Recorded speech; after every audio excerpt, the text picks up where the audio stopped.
Yun, magandang araw po sa inyo lahat, Luzon, Visayas, Mindanao, pati na rin po sa mga kababayan nating OFW dyan. Welcome po sa panibagong reaction video dito sa Makapili TV. Ngayon ito, usapang budget pa rin po tayo.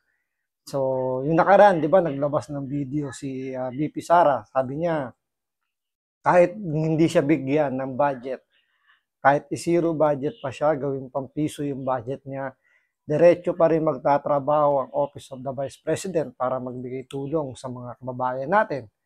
So, sa nangyayari ngayon, hindi talaga kaya ng Kongreso yung plano nila na tanggalan ng budget itong Vice Presidente natin. I mean, yung Office of the Vice President.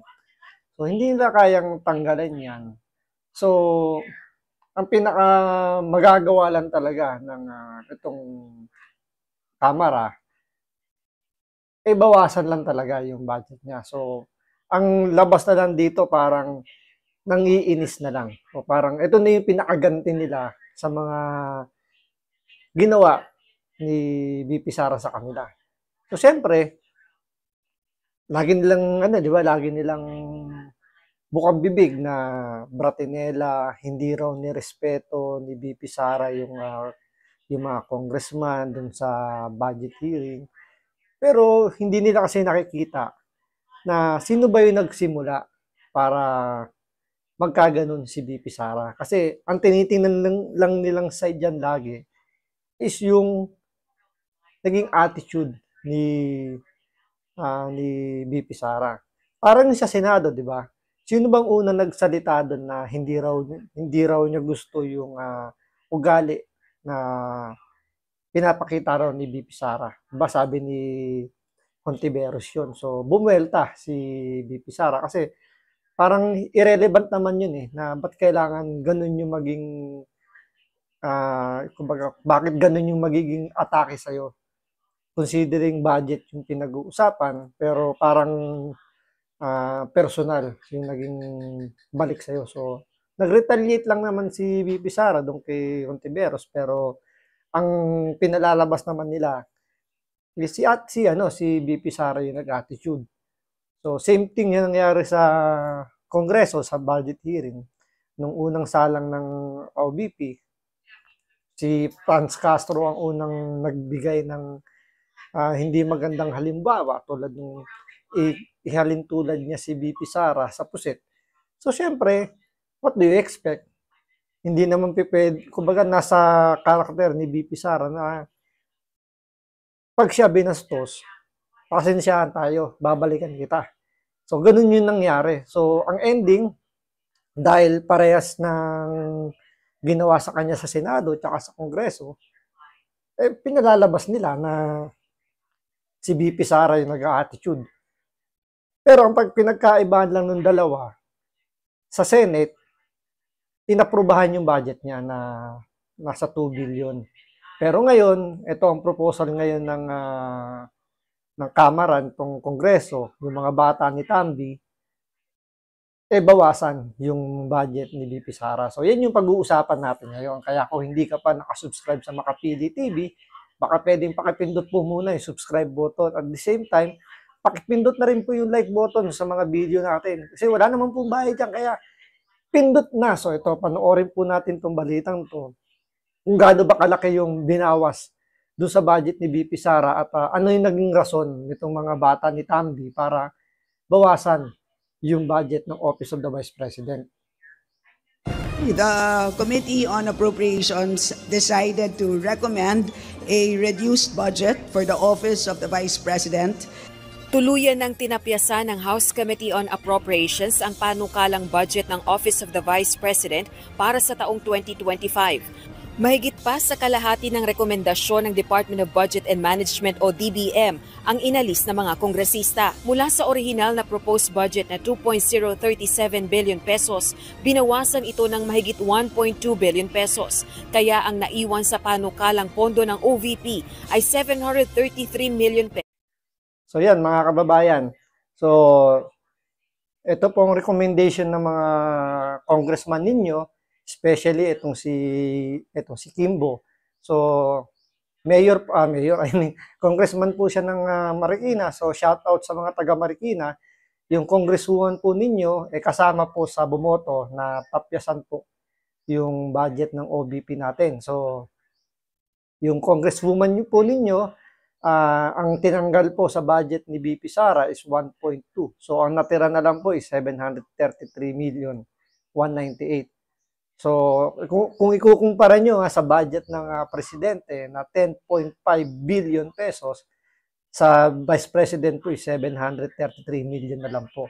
So, ito na po yung siguro yung pinakamababang budget na nakuha ng Office of the Vice President. Kahit siguro tingnan natin sa mga nakalipas na Vice President, ngayon lang po nangyari na binawasan po ng ganung kalaki yung budget ng OBP. So, malaki yung naging katotohanan sa sinasabi ni Marcoleta na yung tradition po, yung parliamentary courtesy hindi na po applicable para sa Vice President. Siguro sa panahon ngayon, dahil hindi na nga parte ng administrasyon at tinuturing na nga nilang kalaban. Pero yun nga, sabi naman ni BP Sara, talagang siya yung threat Diba? Dahil nga, kahit sino naman yung maupong vice presidente dyan, yan talaga yung magiging threat dun sa mga nangangarap maging presidente. Siyempre, pag vice president ka, ang thinking ng tao kagad, ikaw na yung susunod na presidente. So, although wala namang binabanggit pa si BP Sara na tutuloy siya or may plano siya maging presidente, pero siyempre, siya pa rin naman yung number one prepared ng mga tao na maging presidente. Kaya, siya pa rin yung tinuturing talagang biggest threat ng magiging manok ng administrasyon para sa 2028. So, siyempre, sino ba yung matunog? Pero laging kulelat sa survey, di ba si Speaker Romualdez. So, kahit hindi siya pumapasok sa survey, still, ano pa rin siya, parehas siya nung nila General Torre, nila PNP Chief Marbel, tsaka ni Abalos, yung paninindigan, nandoon na kaya niyang ipanalo yung pagiging presidente. So, ito yung nagiging nagiging way niya siguro, talagang ibagsak, bigyan ng hindi magandang impression yung mga Duterte. So, sunod-sunod na yung atake dito sa mga Duterte. So, ito, binawasan nga po yung budget ng OBP. Siyempre, pag nabinawasan yung budget ng OBP, siyempre, yung proyekto niya mababawasan din. So, hindi maibibigay kung ano yung mga naka-line up niya. Pero sabi nga ni BP Sara, bigyan siya o hindi, dire-diretso pa rin naman yung pagtatrabaho niya. So, kung ano yung maibibigay lang siguro, kung ano yung kakayanin ng pondo na meron siya, pagkakasya niya. So, sa mga humihingi ng tulong kay Vice President Sara Duterte, sa kanyang opisina, pagpasensyahan nyo na po kung ano lang po yung maibibigay sa inyo ng Office of the Vice President dahil nga po tinapyasan po ng mga congressman po ninyo. So, medyo marami sila, hindi na natin isa-isahin. Pero, ang number one dyan, si Stella Kimbo po ng Marikina, kasama po siya doon, malamang, sa mga bumoto para tapyasan po ng budget yung Office of the Vice President. So, sa mga hihingi po ng tulong sa opisina po ng Vice Presidente po natin at kung madidismaya man po kayo dahil medyo maliit po yung maibibigay sa inyo ng opisina ng Vice Presidente, kagagawan po yan ng mga kongresistang nagtapyas po sa budget ng Vice President po namin. Kaya medyo pagpasensyahan nyo na po yung opisina po ni Vice President dahil kumbaga pipilitin lang po na mabigyan po lahat ng manghihingi sa abot lang po ng kanyang makakaya. Sus na lamang. So ipapaliwanag ko lang po na ang decision na ito ay isang committee decision. Ang Committee on Appropriations has 139 members. So yung committee daw ng appropriation is nasa 100 plus yung miyembro. So sino ba yung chairman ng appropriation po? 'Di ba? Isa yan sa mga binanggit ni Vice President Sara Duterte, si Saldico po. Siya po yung chairman ng appropriation. So under niya po itong mga kongresistang bumoto na tapyasan po yung budget ng Office of the Vice President. So, makikita na talagang may halo ng politika yung nangyayari ngayon pagdating po sa budget. So, malaki yung katotohanan na hawak lang talaga ng dalawang tao yung budget ng buong Pilipinas. So, siyempre sila yung nag-aalat, sila yung nagbibigay ng budget. So, nasa kanila yung kapangyarihan kung magkano lang yung ibibigay na budget dito sa Office of the Vice President. So, sa ngayon, yan po yung napagdesisyonan ng mga bata po ni Tambi, mga bata ni Saldico. So, wala ho tayong magagawa doon. Pero hindi pa rin po nila masasabing nagtagumpay po sila sa kanilang plano. Kasi ang ending pa rin naman dito, may mga sumisigaw din naman mga kongresista na gusto tanggalan ng budget. Diba? Sabi nga ni yan doon, I remember si Saldico yata nagsabi rin nun na kumbaga hindi daw nila may pagkatiwala yung 2 billion na budget dahil baka daw kung saan daw gamitin. Pero wala naman silang choice. Kailangan nilang bigyan ng budget yung OBP. So although maliit yung ibinigay, pero still nabigyan pa rin. Kahit nasabihin natin ito na yung pinakamababang budget na nakuha ng OBP, still, ang nakikita ko rito, nagtagumpay pa rin si VP Sara. Kasi makikita nyo na hindi siya after dun sa budget niya. Diba? Kumbaga dito, sabi nga niya, with or without yung budget niya, magtatrabaho sila. So, sino yung pinakatalo rito? Ako sa paningin ko ang talo pa rin dito yung mga humahawak ng budget sa Kongreso. Bakit? Hindi sila nagtagumpay Bakit hindi nagtagumpay? Unang-una, hindi nila nagisa si VP Sara. Hindi nila napayuko, hindi nila napaluhod yung OBP para dun sa budget na hinihingi niya. Kasi yun yung usualing nangyayari, di ba? Pag budget deliberation, pinapower trip yan ng mga kongresista, lalo na pag hindi nila gusto yung nakaupo bilang head dun sa department na yun, talagang pinaglalaroan nila. Pero ending, ibibigay din naman nila. Diba? Tulad na lang nung tatlong department, yung Department of Agriculture, Department of Transportation and Communication, DOTR, tsaka yung DPWH. Although ginisan ng kaunti, pero sabi nga nila hindi man lang pinagpawisan. Binigay din kagad yung budget. Tapos yung sa DPWH na, kumbaga, kahit something na mong angulo, andun yung corruption pero may nag-raise ng motion para dagdagan pa raw yung budget ng DPWH. Diba kung saan ka nakakita ng ganong klaseng sistema na lantaran yung corruption pero may kongresista na motion dagdagan pa yung budget. Siguro dahil nga yung kwento ni VP Sara, diba? Sa kanya nga 5 billion yung hinihingi ng dalawang kongresistang lumapit sa kanya. Kinukuha yung parte para daw sa, alam nyo na, pang happy-happy siguro ng mga kongresista. So, kung sa kanya nahirapan, malamang sa mga ibang departamento, tulad ng 3 departamentong binanggit natin, baka doon medyo madali yung pagkuha nila ng parte kasi may nagmo-motion pa, dagdagan So, ibig sabihin, pag dadagdagan yung budget nun, malamang dadagdagan din yung makukuha nilang porsyento. Kaya, makikita nyo rito yung kung ano yung sistema. Kumbaga, binulgar na ni VP Sara yung sistema na talagang pagdating sa budget, ang mga congressman ang talagang mas talagang pinakamakapangyarihan dahil sila yung nasusunod tulad ng ginawa dito sa Office of the Vice President na almost half yung kinaltas pero hindi nila nakikita na sila pa rin yung mas talo. Bakit sila talo? Hindi naman nasunod yung plano nila 'Di ba? Kumbaga basag na basag yung plano nila. Hindi sila kahit stick to the plan sila. Kumbaga binasag ni VP Sara yung plano nila na gisahin siya. And yet nakakuha pa rin si VP Sara ng budget.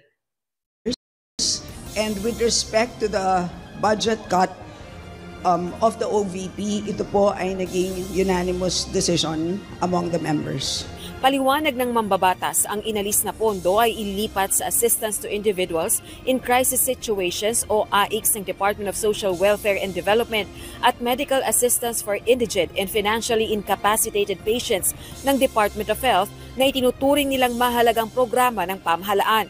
Samantala, nilinaw naman ni House Committee on Appropriations Senior Vice Chairperson Marikina City Representative Stella Kimbo na ang budget cut ay hindi pa pinal. Daraan pa sa debate sa plenaryo sa Kamara, sa Senado at Bicameral Conference Committee ang kanilang rekomendasyon. Sa kanyang So yun, sabi nga naman, kumbaga pagdedebatehan pa uli. So kasama na diyan yung Senado.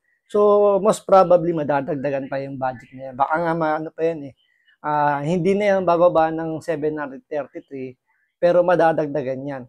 So possible pa yan na bumalik sa 2 billion kasi sa Senado majority gusto yung pinopropose ni VP Sara is may bigay. Meron pang ang motion yata si Alan Peter Cayetano, di ba? Nung budget hearing nila doon, sabi ni Alan Peter Cayetano na kung meron para gustong idagdag na programa si VP Sara, magsabi lang para madagdagan yung budget. So, mukhang magiging magandang debate to kasi siyempre meron ng representative galing sa Senate. So, ibabangga na nila yung kanilang proposal laban sa proposal nitong Kongreso. So dito natin makikita ngayon kung kumbaga dito lalabas yung mga kulay ng mga mambabatas natin. So dito na rin makikita kung sino rito yung sabihin natin pwedeng maging kaalyado ni VP Sara pagdating ng 2028. So dito natin makikita rin na kung paano makipagtagisan ng kapangyarihan yung etong Senado dito sa Kongreso na alam naman natin sa Kongreso hawak na talaga yan ni Tambi. So solid yung mga yan na talagang hindi nila ibibigay yung budget na hinihingi ni VP Sara. Unlike sa Senado, although may kumbaga dito hindi sila hawak ng administrasyon. Hindi kagaya sa Kongreso na hawak nga ni Tambi. Siyempre, hawak na administrasyon yan dahil magpinsan yung dalawa eh. So, yung Senado natin pwede pa natin sabihin independent sila kasi hindi sila, kumbaga hindi yan masyadong nadidiktahan.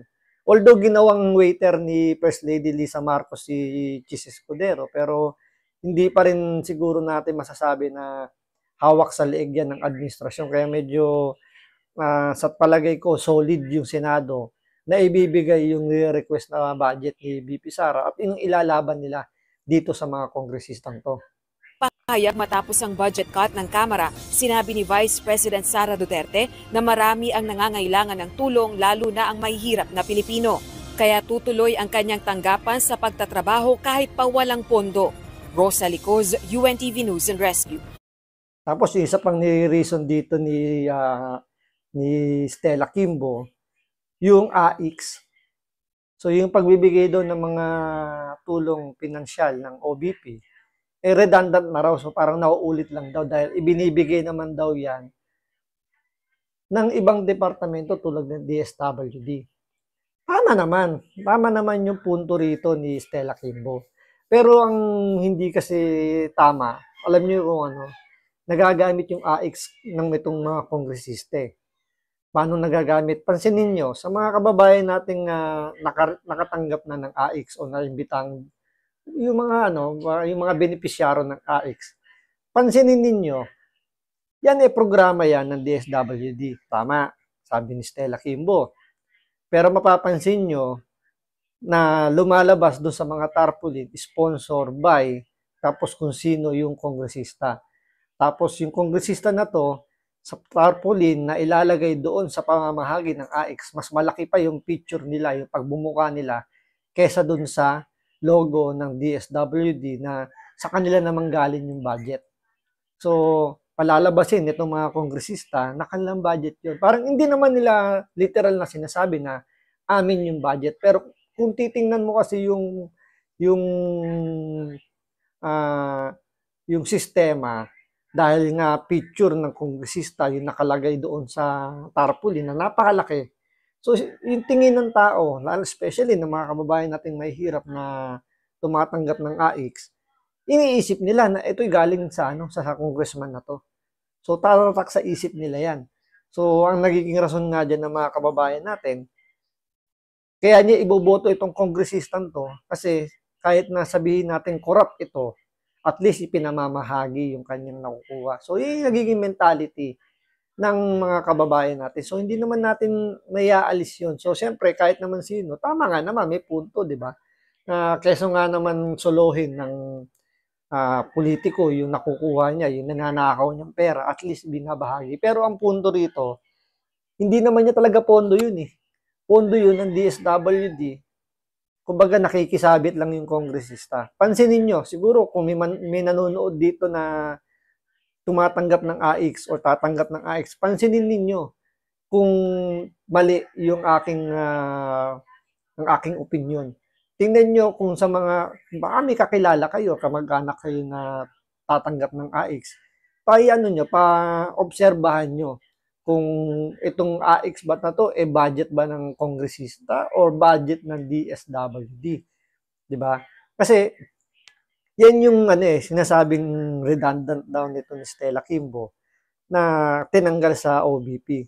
Pero ang tanong, ang mga kongresista ba hindi nagbibigay ng ganong klaseng assistance tulad ng financial assistance, burial assistance, medical assistance, di ba? Mayor nagbibigay, vice mayor nagbibigay, mga kongresista nagbibigay, senador. Di ba? Kung redundant yun, bakit pinapayagan yung ibang politiko? Bakit ang OBP hindi pwede? So, siningle out na naman. So, kaya nga sabi nga natin dito, wala namang problema kung ganun yung tama naman yung paliwanag niya na redundant, nauulit lang yung mga programa, pero bakit doon lang sa particular na departamento o opisina applicable yung pagtanggal nyo dahil redundant? Pero bakit sa ibang politiko, sa ibang departamento, hindi tinatanggal? Diba? Yun lang naman yung punto ron. So, halatang halata. So, yun nga, pero sabi nga ni BP Sara, willing siya magtrabaho kahit walang budget ang OBP. Pero ang ending, ang nanalo pa rin dito, si BP Sara kasi yung mga nag-request na gawing zero budget yung kanyang opisina, ngayon asar na asar dahil binigyan pa rin ng budget si BP Sara at hindi pa pinal yun. Posible pa yung lumaki dahil ilalaban malamang yan ng Senado. So, antayin natin magiging bilateral hearing nitong Senado at Kongreso tungkol dito sa budget ng OBP. So, maraming salamat sa panonood. Ingat po kayo lagi. God bless.